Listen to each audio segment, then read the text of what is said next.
Ito ang aming ulam for today's dinner. Lami kaayo guys, og sinanglag. Sinanglag na dilis, tuyo na dilis. Ayan. Ayan pa oh. Konsumo yan isang linggo. Konsumo namin isang linggo yan.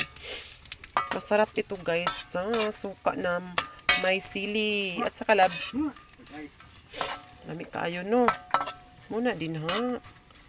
Lami kaayo. Pag ganito lang to, dilis-dilis lang pero maraming mapapalaway talaga nito guys. Mapapalaway. Ayan. Tsaka ito ang aming suka. Pero wala na masyadong mga ano dyan. Mga ingredients. Mga pampalasa.